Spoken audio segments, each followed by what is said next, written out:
Oh, they don't have KD anymore, and there's no more KD. It is Steph Curry now. And you know why? But this gets to the point. Well, that's the last time they won it. Yeah, this gets to the point, though. They won in 15, but the fact is, you can roll your eyes whatever you want. They went 6 games. LeBron had Dellavedova as his second best player. Like, if they have Kyrie and Kevin Love, you feel like that's going to be a very different series. Then in 16, they collapse. So you still feel like, man, they ain't done it yet, right? Then they win it in 17 and 18 with KD. Then KD leaves and they get hurt. We have not been able to see the Warriors as they were originally formulated, right? The Steph, Dre, Clay Warriors. Win a title, no excuses. I get it. What would it do if Steph did that now? Because we talk about CP3. Man, he's got to win a championship for his legacy. This one, that one. But Steph got a lot on the line, too, to me. First off, he would take back the title as being the player in all of basketball. The player. Now, I'm not saying that's the best player. The signature I'm not player, saying that's the most dominant player, but he becomes the player again in basketball. And I already think he's right there anyway. But the fact to do it without Kevin Durant and to do it on a team that's really built around the culture centered around Steph Curry. Here's one thing that nobody's talking about today. You just saw the collapse of the Brooklyn Nets. KD, a lot of conversations, KD, Kyrie, Charles Barkley, bus drivers, who's driving the bus, who's not, all that stuff around, Ben Simmons coming to the team. What are they going to do moving forward? You don't question ever the culture of the Golden State Warriors. You never question the culture of the Warriors. Who's the leader of the Golden State Warriors? Steph Curry. Steph Curry. That's what's at stake. Steph Curry with that shot, boy. Yeah, the player in basketball. See, look, at stake, yeah. If he wins a championship, it does it all, whether he wins the finals MVP or not, he's doing it without Kevin Durant, without others that helped him along the way, but he also won a championship without Kevin Durant. This is just adding something extra to his hardware. That was so long ago, Key. No, I understand it was a while ago. It just shows his greatness to me. He doesn't lose anything. He gained something, but if he didn't win one, he won't lose anything at all. But even though, Key, you're loath to rank guys, right? Yeah, they're just great. They're great. They're all but great. most people do that. Who's the top 10? Who's the top 20? All this kind of stuff. And when you're dealing with, like, when you start looking at the names in the top 10 who ever lived, Michael Jordan, LeBron James, Kareem Abdul-Jabbar, Bill Russell. There's some dudes that just ain't coming off the list, right? Now you get to guys, Wilt Chamberlain, Shaquille O'Neal, Kobe Bryant, Tim Duncan. By the way, Bird and Magic, right? Like, so they're in a lot of room in the top 10. Magic ain't coming off, and neither is Kobe. This is what I'm saying. There's not a lot of room for probably 3 people, maybe two. So Duncan, is he replacing? The point is, in order to do that, Steph got more to do. That's why it's not like he retires without winning. People are going to say he's not great. Of course he's great. He's one of the greatest ever. He revolutionized the game. Jay, what you said about the culture, why did KD want to go to Golden State, right? Because even though he's got the handles and the shot to do it, he doesn't monopolize the ball. It moves. They play the right way. The culture is healthy. All that is to his credit, no question. Just if you're talking about a top 10 player of all time, which would be amazing for a dude 6'3" to get there, he may have to do a little more. Well, I mean, if he gets this one, he gets 4. And then who says they may not be the favorite next year? Who says they may not be the favorite next year? I think if he got this one with finals MVP, guys.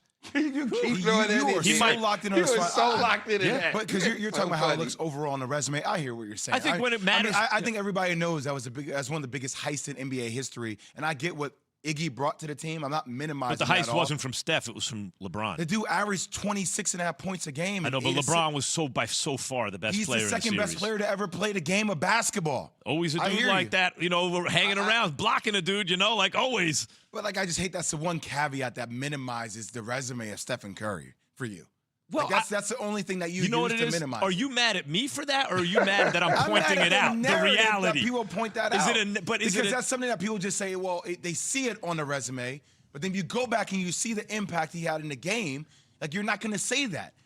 Quinn Cook was on here the other day and literally was part of the team, was like, no, that's not the case. What I'm going to say so far about Steph is he has created a culture and a winning environment, and his own absurd greatness is such that he can create a team that if the other team gets hurt, they can win the championship. I have not seen him yet do that as the best player on the team and win a championship without getting lucky on the other side.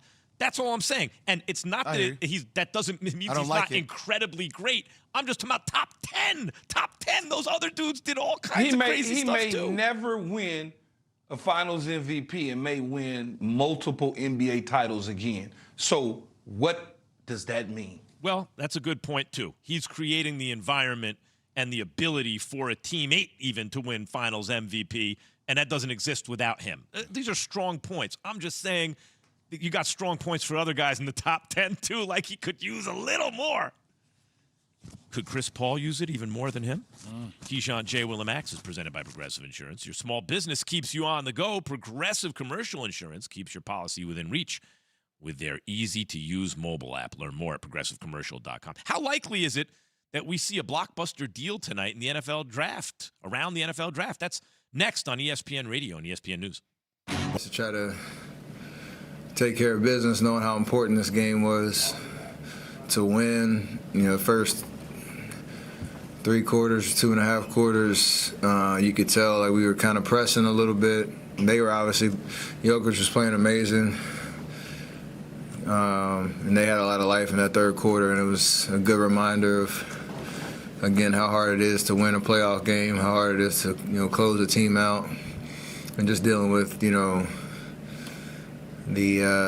nerves of it all, because it matters so much, and I think we wanted it so much, kind of got in our own way a little bit, and then, 4th quarter is just about, can you find a way to just get it done, get enough stops to speed up the game a little bit, put some pressure on them, and we were able to do that. Obviously, everybody contributed. It was a fun way to finish the game, considering all that's happened this year with the lineup that we had out there. GP doing his thing on both ends of the floor.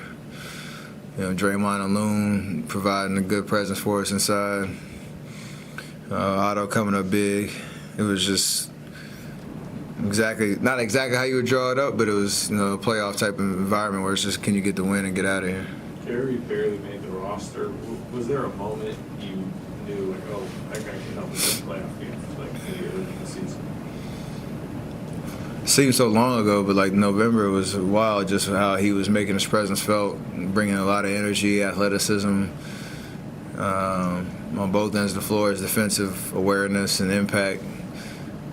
So you knew like he was capable of doing that, but it's also like the unknown of this group being, in this situation for the first time, and the playoffs brings the best and worst out of you.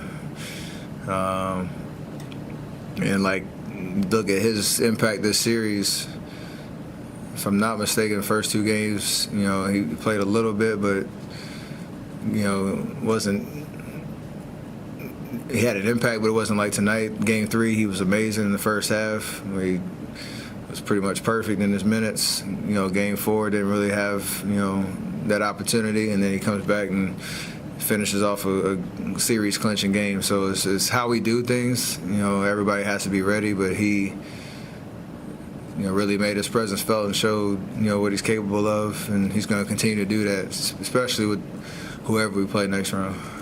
Steph, in a game like this where the Nuggets were coming after you guys really hard early on and physical, a lot of fouling, got choppy, grimy, how valuable a tool is a guy like Gary? He fills a lot of different roles, and he's tough to. If he's making his catch and shoot threes, he's tough to game plan against because you put probably your big on him.